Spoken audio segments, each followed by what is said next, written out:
The Great Depression by me. The Great Depression was the deepest and longest-lasting economic downturn in the history of the Western industrialized world.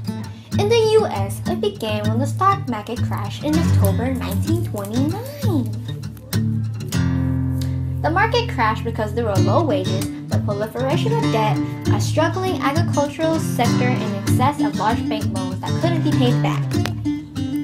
The prices started to decline in September and early October 1929, and on October 18, the fall began. Black Thursday, a record of 12,894,650 shares were traded. Investment companies and banks tried to stabilize the market by buying more stocks. As the United States slowly went into the Great Depression, the prices of the stocks were only worth 20% of their actual value in the summer of 1929. The crash wasn't the main cause of the Great Depression, but it contributed to the global economic collapse. Good bad thing. By 1930, 4 million people were looking for work, couldn't find any. That number had risen to 6 million in 1931. The industrial production of the country had dropped by half. Bread lines, soup kitchens, and rising numbers of homeless people became more and more common in towns and cities. Farmers had been struggling with their own economic depression for much of the 1920s due to drought and falling food prices.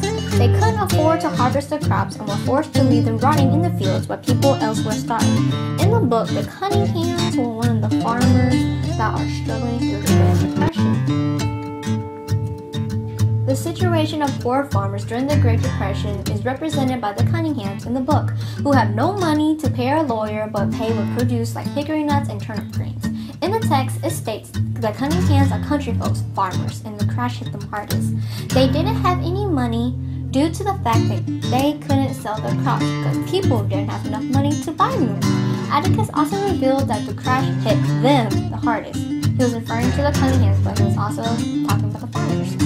Roosevelt also took immediate action to address the country's economic woes after getting elected to office. He first announced a 4-day bank holiday, which all banks were closed so that Congress could pass a reform legislation and reopen those banks and turn them to work. FDR asked Congress to take the first step toward ending prohibition by making it legal once again for Americans to buy beer. Don't get drunk now. He signed the Tennessee Valley Authority Act into law, allowing the federal government to build dams along the Tennessee River that controlled flooding and generated inexpensive hydroelectric power. Congress passed a bill that paid commodity farmers who produce things like wheat, dairy products, tobacco, and corn, to leave their fields fallow in order to end agricultural surpluses and boost prices. The Yules are poor farmers that are financially helped by the government. Bob received money from the county to help feed, buy clothes, a house for his family, and etc. While he happily received the money, he refuses to work under the program. During the Great Depression, many people had to receive money from the government by being part of the workers for the New Deal programs that FDR created.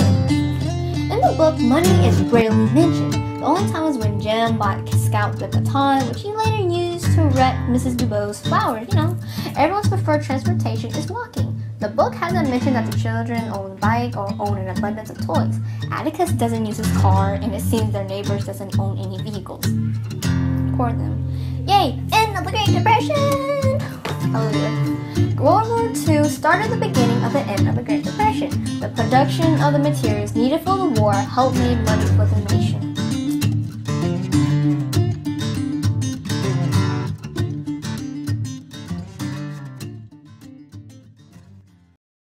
Created using Powtoon.